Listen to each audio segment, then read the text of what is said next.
करो। भगवान बाबा हनुमान जी को प्रणाम। महान त्यागी बाबा रामदेव जी को प्रणाम। परम पूज्य परमात्मा सेवक मंडळ नागपूरच्या टीमच्या वतीने बाबाच्या आदेशाप्रमाणे आज त्यागाची हवन पार पडून एका भगवंताची चर्चा बैठक सुरू आहे। ठाकरे भाऊ यांच्या निवासस्थानी चर्चा बैठक सुरू आहे। शेट्टी जगजाता भगवान बाबा उपस्थित आहे, त्यांना माझा प्रणाम। तसेच सर्वांचे सद्गुरू महान त्यागी बाबा जमदेवजी उपस्थित आहेत, त्यांना माझा प्रणाम। सर्वांची लाडकी वाराणसी आई उपस्थित आहे, त्यांना माझा नमस्कार। सर्व सेवक सेविका बालगोपाल सर्वांना माझा आदरपूर्वक नमस्कार। मार्गात येण्याचे कारण म्हणजे माझे पतिदेव वाईट व्यसन करत होते, म्हणजे दारू पीत होते, पण मी ह्या मार्गाशी आधीच जोडली होती। मी 7-8 वर्षाची असताना माझ्या आईकडे मार्ग होता आणि मार्ग घेताना आम्ही 2 बहिणी आणि माझी आई अशा आम्ही तिघींनीच मार्ग घेतला होता। कारण की माझे वडील माझ्या जन्मापासूनच पागल होते।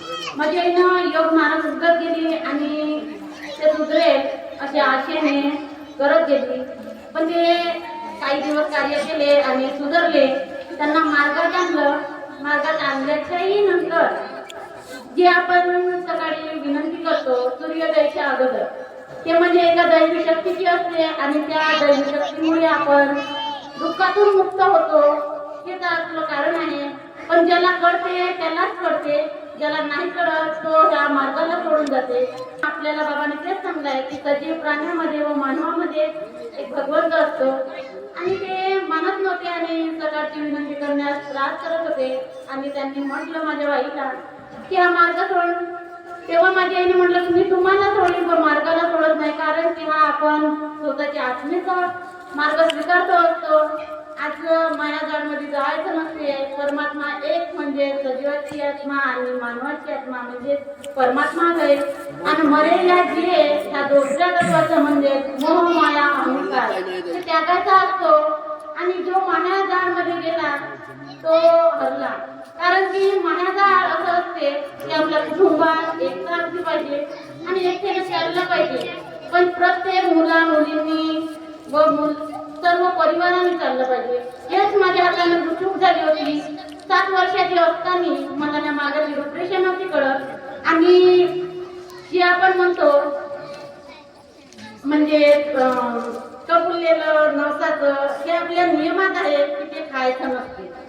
असंच एका कानोबा बसला होता आणि ती करंजी मी खाल्ली होती। त्या करंजीमुळे इतकं दुःख आलं होतं की माझ्या आईला माझ्या बहिणीला आणि मला अशा तिघीलाही दुःख आलं होतं। एका एकीला 3 वेळा दवाखान्यात गेलो। 3 वेळा दवाखान्यात जाऊनही दवाई लागत नव्हती आणि दुःख खूप आले होते की आमच्यानं स्वयंपाक रांधण्याची व्यवस्था सुद्धा होत नव्हती। माझी एक खिचडी रांधायची, तसेच थोडा वेळ खाल्लं नाही खाल्लं तेवढे दुःख आले। तेव्हा माझे कार्यकर्ता घरी गेली आणि तेव्हा म्हटलं की असे का दुःख आले। त्यांनी म्हटलं की आपल्या दोन्ही मुलीला घेऊन बस आणि मुलीला विचार की तुझ्या हाताने चूक झाली की बाई, का तुझ्या हाताने झाली असं तुझ्या परमेश्वरासमोर अशी नाही लक्षात येत तरी स्वप्नात सांग असं तू म्हण।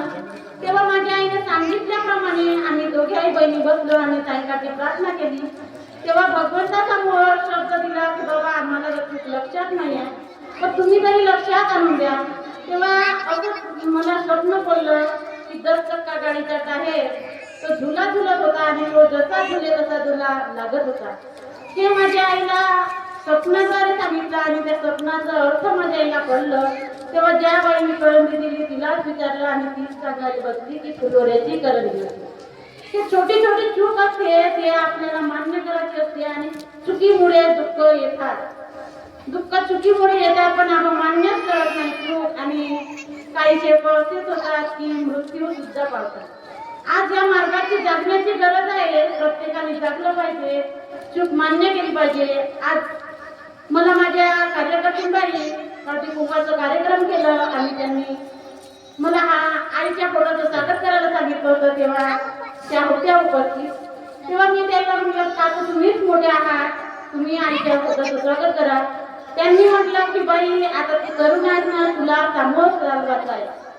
त्यांनी समोर तुला चालवायचा हा शब्द भगवंताने ऐकला आणि एका महिन्याच्या नंतर त्यांना माहित होतं की काय त्या एका महिन्याच्या नंतर स्वर्गवासी गेल्या आणि पा तो शब्द भगवंताने ऐकला आणि माझ्या पतीला कार्यकर्ता पद मिळालं ना आज मी ह्या मार्गदर्शका म्हणून त्या मार्गाची रूपरेषा सांगते प्रत्येकाने आणि त्यानंतर जाधव काकाजी आले आमच्या घरी त्यांनी मी असं म्हटलं की काकाजी आमच्या गावात चर्चा बैठक पाहिजे आणि चर्चा बैठकचा आदेश द्या तर ते म्हणायचे की भगवंताला शब्द द्यावा लागते कारण की भगवंत आपल्या जवळ उपस्थित असतो मी हर वेळेस कारण की ज्या वेळेस मी हे पहिली चूक 7 वर्षात केली ते चूक पुन्हा न कळत झालेलं असेल पण मी भगवंताला नेहमी 24 तास ठेवलं कारण की भगवंत असा आहे की आपल्या जवळ असतो आणि मन म्हणजे आई वडिलाचे शब्द मला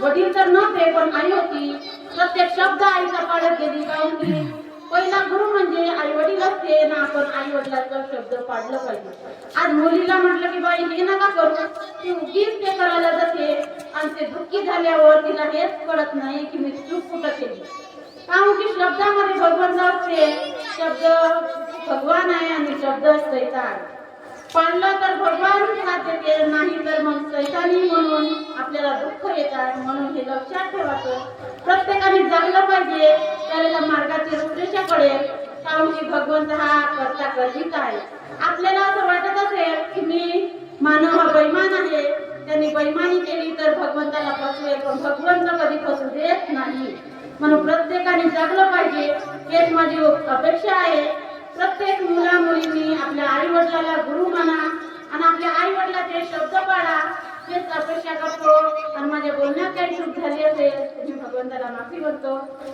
एवढेच बोलून मी 2 शब्द पूर्ण करतो सर्वांना माझा नमस्कार